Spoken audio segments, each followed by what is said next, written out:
আপনি কি ব্যাংকে টাকা জমাচ্ছেন অথবা ভবিষ্যতে ব্যাংকে টাকা জমাবেন বলে চিন্তা করছেন? তাহলে এই ভিডিওটা শুধুমাত্র আপনার জন্য। ব্যাংকে টাকা রেখেই যেন নিঃস্ব সাধারণরা। আমরা এখন টাকা রাখছি আমাদের আমানত সুরক্ষার জন্য। এখন আমাদের উপর চাপিয়ে দিয়েছে নানান রকম নিয়ম, যে আমরা কোনোভাবে আমাদের টাকা মুনাফা হোক বা আমাদের নিজের যে আমানত সংরক্ষিত আমরা কোনোভাবে উঠাইতে পারতেছি না। ঠাট্টামি করেন নাকি?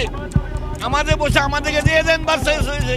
আমি আবার কিছুতে গিভ আপ করব না এবং আমি চাই আমার টাকা ফিরাই দিতে হবে।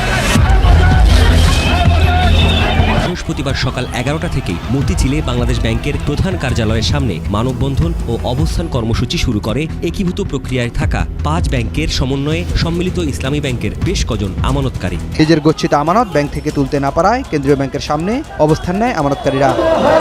আমার স্যালারির টাকাটা তো আমাকে দিতে হবে, আমার এফডিআর আমাকে না দিক তারা। আমি আমার স্যালারির টাকা পাবো না, আমি মারধর করব, আমাকে মারবে, আমার সাথে খারাপ ব্যবহার করবে। তিলে তিলে জমানো কষ্টার্জিত টাকা দীর্ঘদিনেও ফেরত না পাওয়ায় রংপুরে এভাবেই ফারিস্ট ইসলামী লাইফ ইন্স্যুরেন্স কোম্পানির কর্মকর্তাদের অবরুদ্ধ করে রাখে গ্রাহকরা।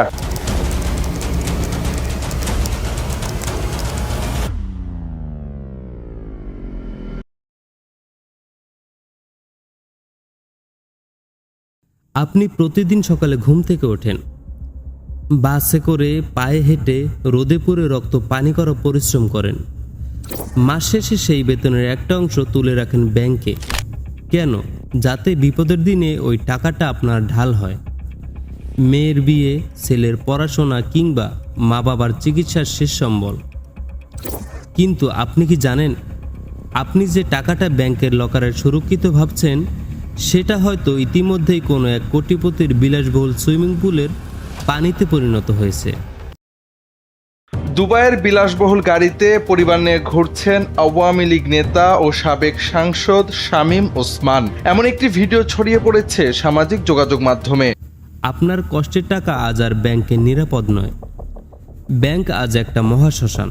কিন্তু কিভাবে শুরু হলো এই প্রথা, আর কিভাবে আমাদের চোখের সামনে ধ্বংস হয়ে গেল বাংলাদেশের ব্যাংকিং খাতগুলো? টাকা জমানোর এই প্রথা কিন্তু আজকের নয়।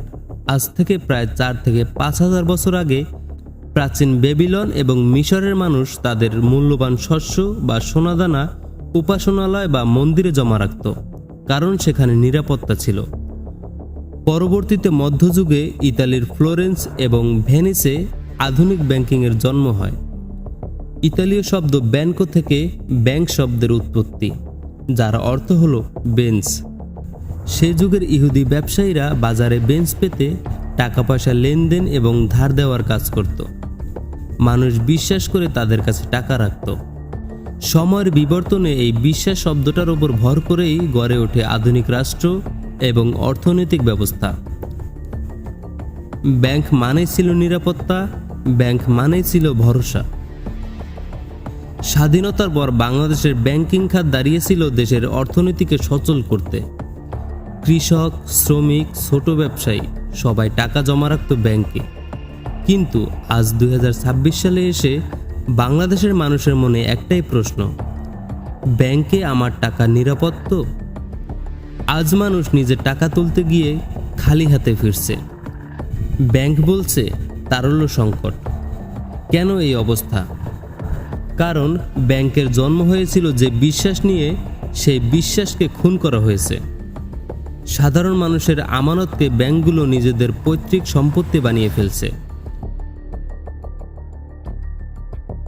রাজনৈতিক প্রভাব, ভুয়া কোম্পানি আর সর্ষের মধ্যে ভূত, সব মিলিয়ে ব্যাংক এখন একটা মহাশ্মশানে পরিণত হয়েছে। ব্যাংক খাত ধ্বংসের এই দীর্ঘ প্রক্রিয়ার পেছনে রয়েছে কিছু নির্দিষ্ট মুখ। আসুন আজকে ইতিহাসের পাতা উল্টাই। সাবেক গভর্নর আতিউর রহমান, যিনি নিজেকে দরিদ্রবান্ধব গভর্নর হিসেবে প্রচার করতে ব্যস্ত থাকতেন, কিন্তু তার আমলেই বাংলাদেশের ব্যাংকিং খাতের শৃঙ্খলায় প্রথম বড় ধরনের ধস নামে। নিয়মনীতির তোয়াক্কা না করে রাজনৈতিক বিবেচনায় ব্যাংকের লাইসেন্স দেওয়া শুরু হয়। আর সবচেয়ে বড় আঘাত কি জানেন? 2016 সালের বাংলাদেশ ব্যাংকের রিজার্ভ চুরি হয়। নিউ ইয়র্কের ফেডারেল রিজার্ভ ব্যাংকে রাখা বাংলাদেশ ব্যাংকের রিজার্ভের ডলার চুরি হয় ফেব্রুয়ারি মাসের প্রথম সপ্তাহে। প্রাপ্ত তথ্য অনুযায়ী কেন্দ্রীয় ব্যাংক থেকে খোয়া গেছে 8 কোটি 10 লাখ ডলার। ইতিহাসের অন্যতম বৃহত্তম সাইবার ডাকাতি ঘটে গেল, অথচ তৎকালীন গভর্নর আতিউর রহমান সেই খবর সরকারের কাছে প্রায় 1 মাস চেপে রাখলেন। কেন্দ্রীয় ব্যাংকের নিরাপত্তা ব্যবস্থা কতটা ভঙ্গুর এবং জবাবদিহিতাহীন হতে পারে তা তিনি প্রমাণ করে দিয়েছেন। পাহারাদার যখন ঘুমিয়ে থাকে, চোরের দল তখন ঘরের সিন্দুকটাই তুলে নিয়ে যায়। আতিউর রহমান যদি দরজা খুলে দিয়ে থাকেন, তবে সেই দরজা দিয়ে ভেতরে ঢুকে পুরো ঘর খালি করেছেন এসালম গ্রুপ। বাংলাদেশের ব্যাংকিং ইতিহাসে সবচেয়ে বড় ও ভয়ঙ্কর জালিয়াতির নাম সাইফুল আলম এবং তার এসালম গ্রুপ। একটি বা দুটি নয়, রাজনৈতিক ক্ষমতার জোরে তারা একের পর এক দেশের প্রথম সারির 7 থেকে 8টি বেসরকারি ব্যাংক দখল করে নেয়। বিশেষ করে দেশের মানুষের সবচেয়ে ভরসার জায়গা ইসলামী ব্যাংক বাংলাদেশকে তারা জোরপূর্বক নিয়ন্ত্রণে নেয়। ইসলামী ব্যাংক থেকে জালিয়াতির মাধ্যমে প্রায় 9,283 কোটি টাকা আত্মসাৎ এবং বিদেশে পাচারের অভিযোগে এসালম গ্রুপের মালিক মোহাম্মদ সাইফুল আলম, তার স্ত্রী সহ মোট 67 জনের বিরুদ্ধে মামলা করেছে তদন্ত। ইসলামী ব্যাংকের 80 কোটি টাকা আত্মসাৎ মামলায় এসালম গ্রুপের প্রধান সাইফুল আলম সহ 10 জনের 5 মাস করে কারাদণ্ড দিয়েছেন আদালত। ভুয়া নাম ব্যবহার করে কোম্পানি খুলে কোনো জামানত ছাড়াই হাজার হাজার কোটি টাকা লোন নেওয়া হয়েছে। যে টাকা ছিল সাধারণ মানুষের, সেই হাজার হাজার কোটি টাকা পাচার হয়ে গেছে সিঙ্গাপুর আর দুবাইয়ের মতো উন্নত জায়গায়। ব্যাংকগুলোকে ভেতর থেকে চুষে রক্তহীন কঙ্কাল বানিয়ে ছেড়েছে এই সিন্ডিকেট। আর এই ব্যাংকগুলো সেন্ট্রাল ব্যাংকের ধারে বেঁচে আছে। এবার আসি সালমান এফ রহমানের কথায়। এই তালিকায় যার নাম না নিলে ইতিহাস অপূর্ণ থাকবে, তিনি হলেন সালমান এফ রহমান, বাংলাদেশের শেয়ার বাজার ধ্বংস এবং ব্যাংক জালিয়াতির আদিগুরু। আর্থিক খাতে নজিরবিহীন দুর্নীতি, লুটপাট, জালিয়াতি ও টাকা পাচারের অভিযোগ রয়েছে গণ অভ্যুত্থানের মুখে ক্ষমতাচ্যুত প্রধানমন্ত্রী শেখ হাসিনার বেসরকারি শিল্প ও বিনিয়োগ বিষয়ক উপদেষ্টা সালমান এফ রহমানের বিরুদ্ধে। বেক্সিমকো গ্রুপের আড়ালে তিনি দশকের পর দশক ধরে রাষ্ট্রীয় এবং বেসরকারি ব্যাংকগুলো থেকে নামে বেনামে লোন নেওয়া শুরু করে। তার ক্ষমতার দাপটের সামনে ব্যাংকের পরিচালকরা ছিলেন একটা পুতুল মাত্র। বছরের পর বছর ধরে সেই লোন তারা পরিশোধ করেননি।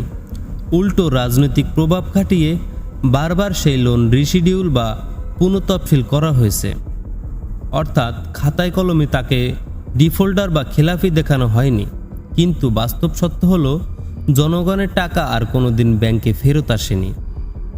সাধারণ মানুষের ট্যাক্সের টাকায় সরকার বারবার এই ব্যাংকগুলোকে বেলআউট বা মূলধন জুগিয়েছে। অর্থাৎ চুরি করলো তারা, আর পকেট কাটা গেল আপনার আর আমার। আজ এই ধ্বংসস্তূপে দাঁড়িয়ে আপনার সিদ্ধান্ত নিতে হবে, কেন আপনি আপনার কষ্টার্জিত টাকা ব্যাংকে জমা রাখবেন।